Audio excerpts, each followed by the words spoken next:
Сәлеметсіздер ме оқушылар? Бүгінгі сабағымыз қазақ тіл сабағы.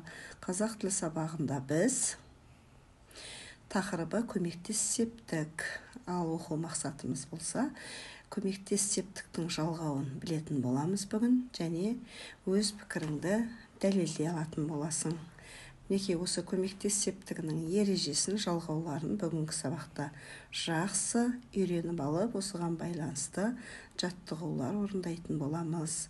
Әрбір жаттығудың берілісі мен ережені мұқият тыңдай отырып орындаймыз.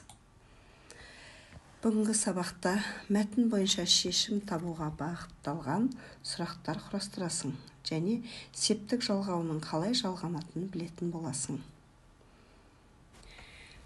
Мен, бен, пен көмектес септік жалғаулары. Мен, бен, пен шылаулар. Мінекей, мысал үшінге, Мұрат Маратпен балық аулауға барды.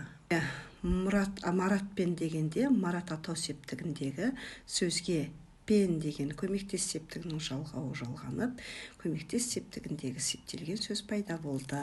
Екінші, Мұрат пен Марат балық аулауға барды. Ал бұл жерде көмектес септігі жалғауы жоқ. Бұл жерде пен дегеніміз шылау болып тұр, балалар.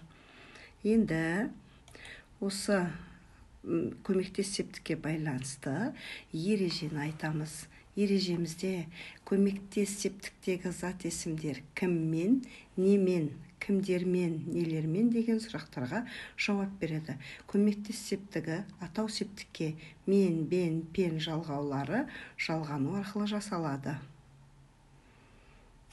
Ал балалар, біздерге қазіргі бірінші тапсырма, бірінші тапсырмада адасқан сөздерді өз орындарына қойып, сөйлем құра және септіктерді тап деген тапсырма.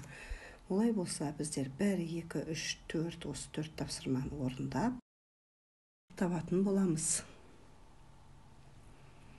Ал енді біздің екінші тапсырмамызда ой толғаныс. 69-шы жаттығу оқулықтан қараймыз. Берілісі сөйлемдерді көшіріп жазады екенбіз. Бір-біріңе түсіндіре отырып, сөйлем мүшесіне талдаймыз. Және көмектес септігіндегі сөздер сөйлемнің қандай мүшесі болып тұрғанын айтатын боласыңдар. Ал енді балалар, кезектегі ойынымыз кім жылдам ойыны. Бұл ойынды біз осы 72-ші жаттығуменен біргелікте ойнай отырып орындайтын боламыз. Тек көмектес септіктегі доптарды торға түсіру. Енді балалар, мына сөздердің барлығын торға түсіреміз. Осымен сабағымыз аяқталды. Үйге тапсырма 73-ші жаттығу.